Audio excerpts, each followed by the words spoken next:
Good morning, my friends. Welcome to another episode of the Extraordinary Family Life podcast.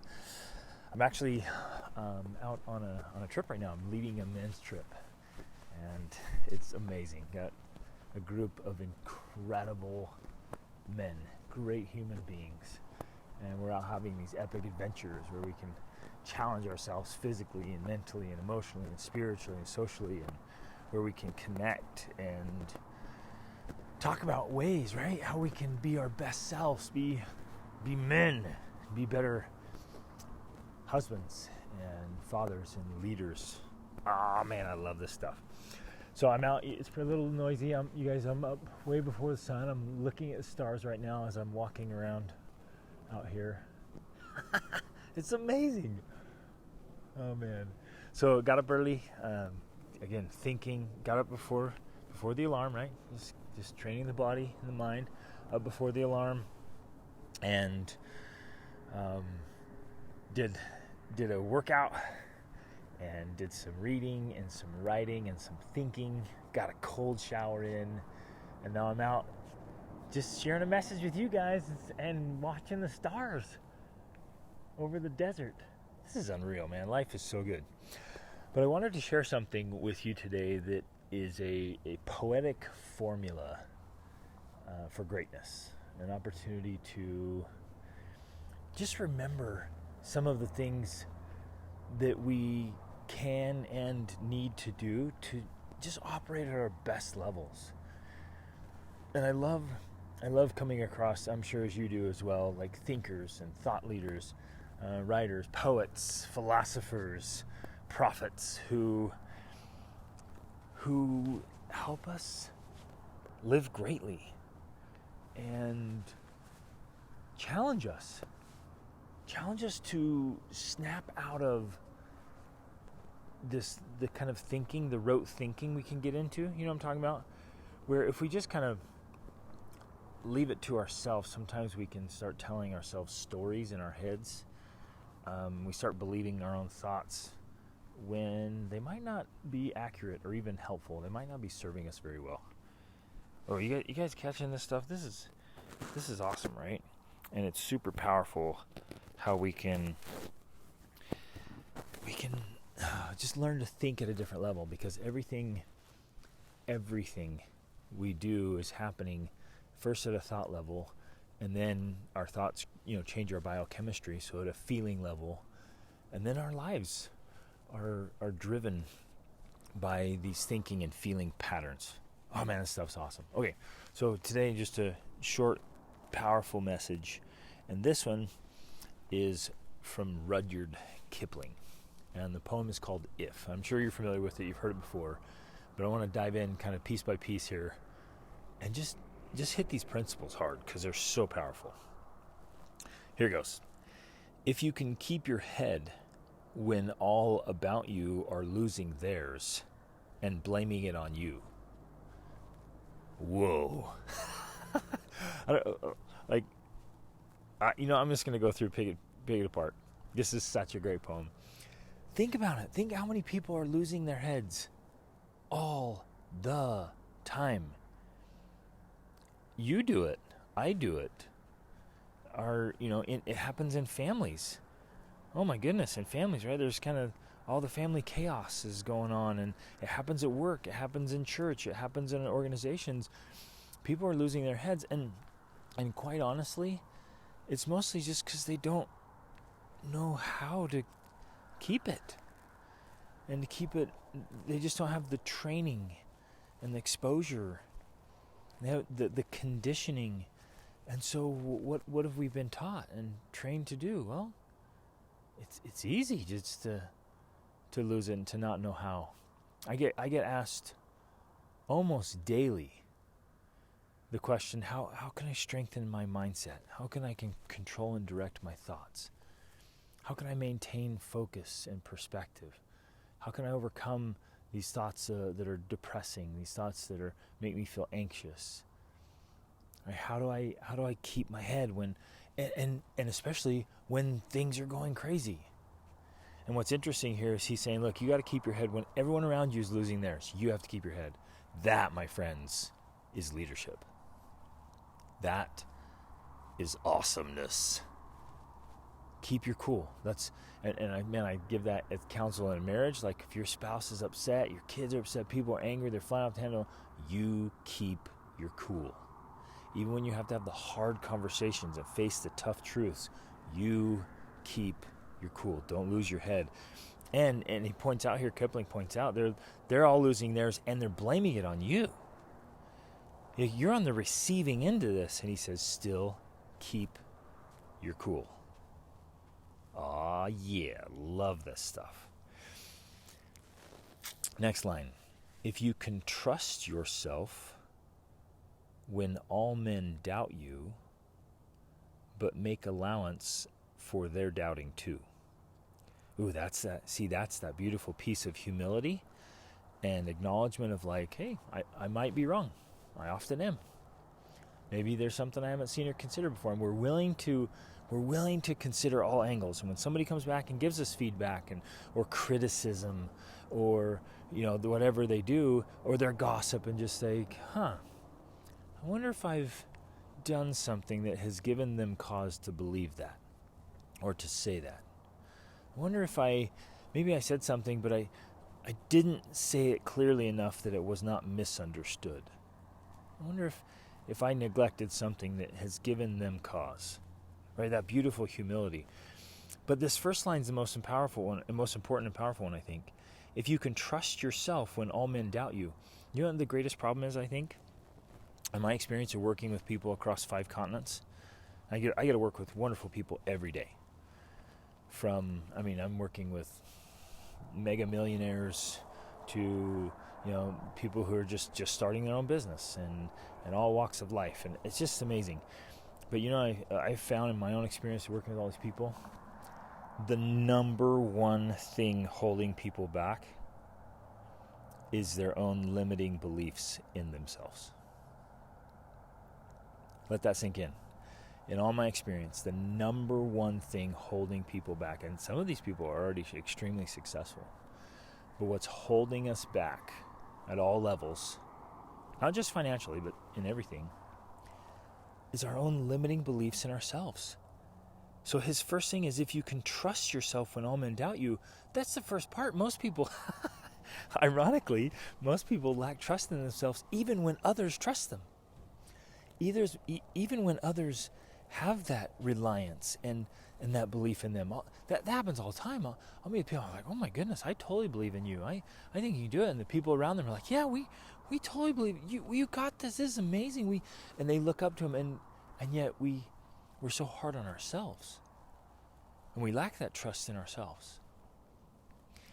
And so we've got to get to a point where we can trust ourselves even when all men doubt us.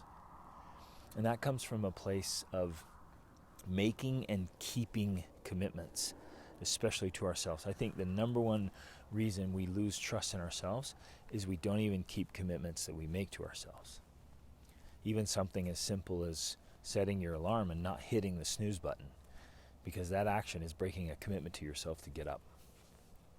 When you say you're going to do something, do it. Even in your own head, if you never tell anyone else and you say something, you follow through, because if you don't, you're breaking and violating trust with yourself. And how can you trust yourself if you don't do what you say? Especially to yourself and to others. And then if you can't trust yourself, others won't trust you as well. Ooh, that's good. Okay, third line. He says, if you can wait and not be tired of waiting, or being lied about, don't deal in lies. Ooh, 2 great principles. I'm all about hustle, friends. You know that. I am not a guy to sit around saying, well, things will get better, just give it time. That is not how I roll. In fact, we were talking about that last night, because that's kind of the weak advice that people offer us sometimes when they don't have any real answers. When you go to them with your challenges or struggles and say, what can I do? And innocently, not necessarily their fault, they don't know what to tell you. When you go to them with a problem, your financial problem, you go to them with a marriage problem, you go to them with a health problem, and people don't know how to help you, they've not been trained or taught in high performance and the coaching that we all need, then their response is, well, just give it time. It'll get better. And that, I think, is absolute bogus. We've got to get after it. And I'm, you know this about me, right, you guys? I'm all about the philosophy of I will either find a way or I will make one.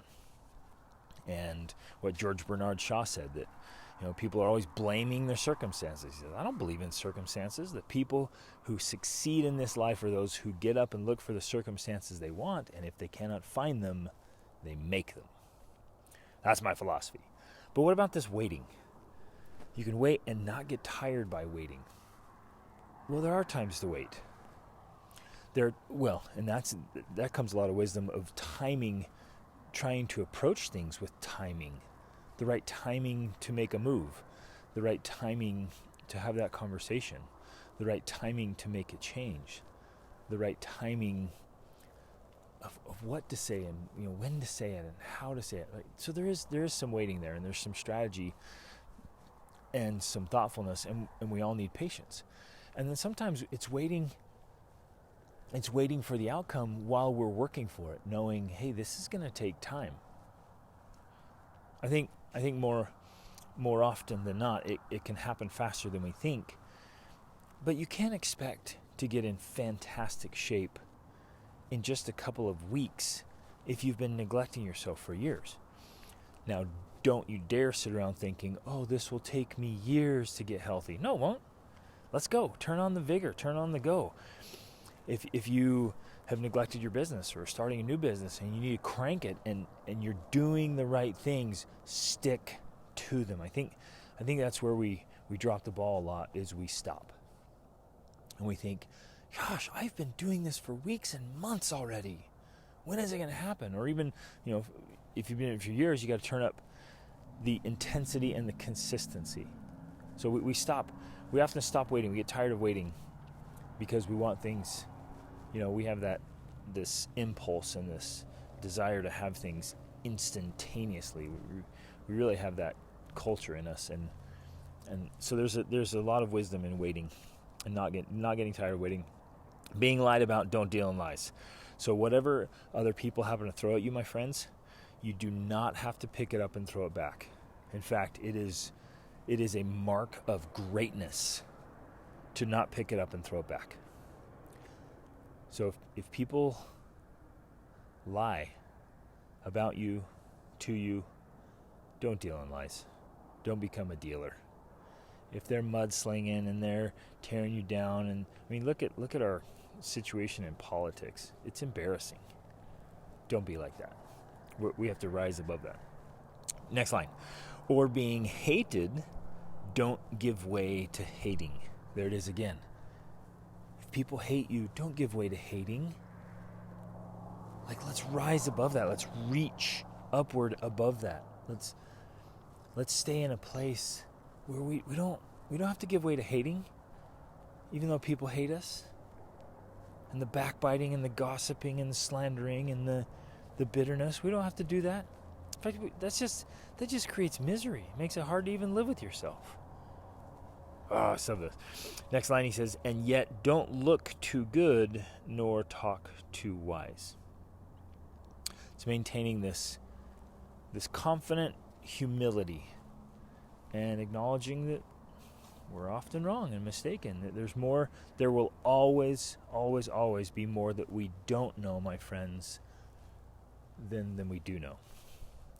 There isn't anything you and I can do in this life to know more than we don't know. Oh my goodness, there's so much to know.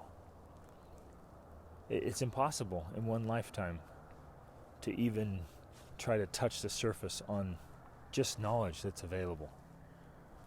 And so there's always more that we don't know.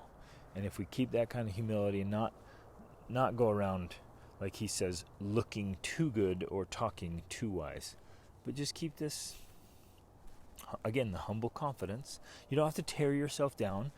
And being meek does not mean you're weak. It doesn't mean you don't know anything at all. It doesn't mean you go around, tearing yourself down, self-deprecating stuff and self-loathing. And some people go too far the other way. because they don't want to look too good, so they constantly tear themselves down in their minds and outwardly, and people don't respect them. So there's a wise balance there. Okay, let's keep going. Rudyard Kipling here. If you can dream and not make dreams your master, if you can think and not make thoughts your aim, right? Keeping that balance and perspective of, yes, I have a dream and I'm pursuing my dream. And I'm doing the things day in and day out, like the actions that will create those dreams, right? I'm building. So dreams are not my master, but I use them to lead me, and I do dream. And I can think, but thoughts are not my aim, right? Results are my aim, and clear thinking that leads to great results and action is my aim, right? I keep moving. He carries on here. If you can meet with triumph and disaster and treat those two impostors just the same. What? Why would he call triumph an imposter? Because I don't know, I can't guess what he exactly means, of course. But it's interesting that succeeding often stops people. And of course, disaster and failure often stops people. We know that.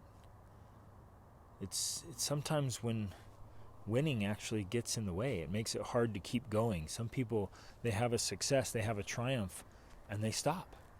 And they sit back. I've met people, they have this one triumph, and they try to live on that for the rest of their lives. And it just doesn't work.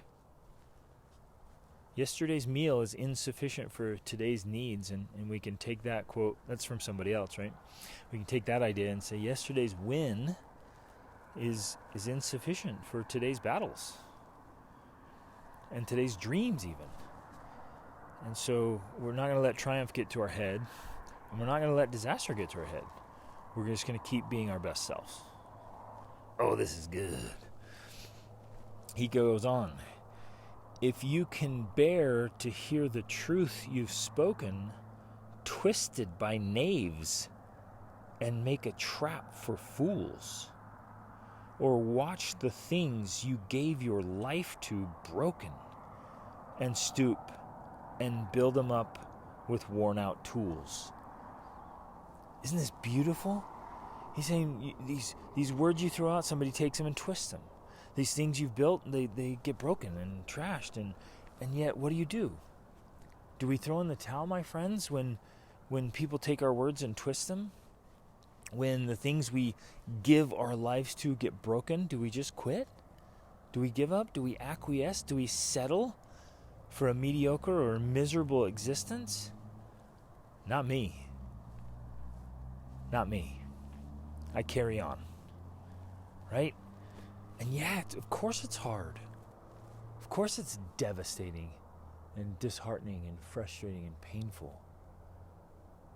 But we get back up and we carry on. The best thing we can do when we have enemies is to keep being our best self, to move forward. That's the best thing we can do, is to win. I love this. Okay, he carries on here. If you can make one heap of all your winnings and risk it on one turn of pitch and toss. Meaning sometimes we have to get obsessed. We have to give our all. We have to take a risk and go all in to get that reward. And this is a hard one. This is a really hard one. And I try to avoid giving people advice around risk. They just have to decide for themselves. Like you have to just know what calculated risks you're going to take. There's a fine line between reckless and risky. And Rachel and I have taken many risks, crazy risks that I would not recommend to others, but that were right for us. And sometimes you have to take all your winnings and risk it on one turn of pitch and toss. Ooh. We have to. I would say many of us are too risk averse. We're not willing to take risks that we need to take. Man, this stuff is good. Isn't this awesome? And lose and start again at your beginnings and never breathe a word about your loss. Sometimes you're going to try, especially when you're taking risks, you're going to try and it won't work out. It's going to fail. And people will try to rub it in your face. It'll be the I told you so's. Oh, I've heard that many times. And it's just painful. And you lose. You take a risk, you try it, and you lose. But what do? You start again at your beginnings and never breathe a word about your loss. You take note of the things you could have done better and the things you did wrong and the lessons learned from your failures, and you get back up and you start again, and it is never, ever too late to start again. Whether you've been through a brutal divorce, whether you made some horrendous mistakes, some poor decisions, whether you tried and lost it all, start again. Start again. Next line. If you can force your heart and nerve and sinew, meaning your whole soul and body, to serve your turn long after they are gone. Ooh, it's pretty profound, right? You're putting everything you have into a cause that actually outlives you. Beautiful. And so hold on when there is nothing in you except the will which says to them, hold on. Right? And so, I think there's some depth there. That was kind of my long depth with when they're gone. It's like, do work that matters, that lasts, that outlives you. But there's another meaning here that's beautiful, that serve their turn after they're gone, meaning they're spent. Like, you're all out of heart, you're all out of nerve and sinew, your body and your mind and your heart are just empty, and you're just lost, and you've lost heart, right? And your body's giving up because you're just so exhausted. We've done this physically, but it happens to us mentally, it happens to us emotionally, it happens to us spiritually and socially.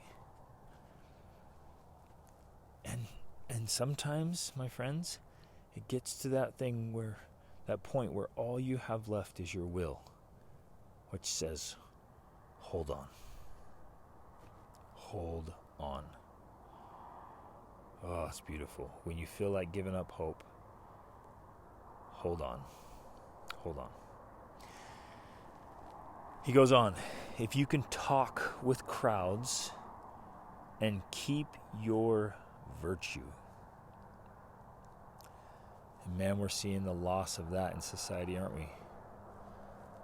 The crowds are clamoring to take away your virtue. If you can talk with crowds and keep your virtue, we have to. I was just doing some reading recently on this whole idea of virtue. It's so profound, so beautiful, so powerful. We must maintain virtue, even and especially among the crowds. Or walk with kings, he says, or walk with kings nor lose the common touch. And so we can be among the crowds, but not act like the crowds, and we can be among the kings and royalty and high places and not lose the common touch. Remember what it's like among the crowds. I've told you this before. My personal definition of social leadership is to be able to have a meaningful conversation with anyone, anywhere, at any time. To be comfortable talking to the extremely wealthy and the extremely poor, and the extremely educated and the extremely uneducated. To be comfortable and confident to connect with humans at whatever level they are at.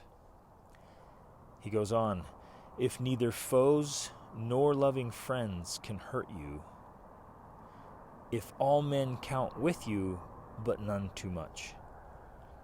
Keeping that balance, that beautiful stoic independence of knowing who you are and what you stand for, having absolute clarity about how you carry yourself, how you treat others, the principles and practices that govern your life among foes and friends. Oh, this is good. If you can fill the unforgiving minute with 60 seconds worth of distance run, meaning Isn't that beautiful? You take that minute and you give it a full 60 seconds worth of distance run, of effort. You literally put in the time and effort to get things done, to show up. Show up. That's in my philosophy journal. I show up every day. That has a lot of meaning to me. If I'm going to do something, I'm going to do it. I'm going to be there. I'm going to be all in. Show up. And go for it. If you're going to do something, do it well. And be all in. Give it all you got. Most of us kind of give it a little pittance of an effort. Or we give 30 seconds to our minute. Go all in. Then the last beautiful line says, yours is the earth and everything that's in it. Right? We can do these things. We can go through this poetic formula of greatness and leadership and success. Then the world opens up every opportunity and way for us, and things will happen in our favor that we never could have dreamed of. The world will literally be ours. And we'll have, quite literally, have endless opportunities. If we follow these formulas, if we walk this higher road, if we discipline ourselves to be our best, because awesome is genuinely and truly always an option. And every day we can train and condition ourselves for greatness. We can do these things. And then his last line says, and which is more, you'll be a man, my son. Just this beautiful message to a son that this is the poetic formula for real manliness. To be a man, right? Isn't this beautiful? Isn't that awesome? Isn't that a great message? And of course it applies to being an amazing woman as well. And you've heard me talk about it and think about it, and I just am so passionate and so excited about it. Each of us has that opportunity, and I would say obligation and responsibility, to be our best, to be the best man we can be, or the best woman you can be. And to lean into it. And that, my friends, is what makes life absolutely extraordinary and worth every effort, to strive with all our might to be our best and to live greatly. I love this stuff. I love this stuff. Love you guys. And I want to leave you with the hope and the challenge to live today. Take today and live greatly. Lean into this. Take this poetic formula and just work on it. Don't expect perfection. Just work on it. But work on it, man. Sometimes have you ever done this? I know I have. I use the excuse of I'm going to get to that just to avoid getting to it. We don't actually work on it, and we don't work on it very hard. So let's work on it. Let's strive with our might to be our very best. I love you guys. Have a fantastic day. Reach upward.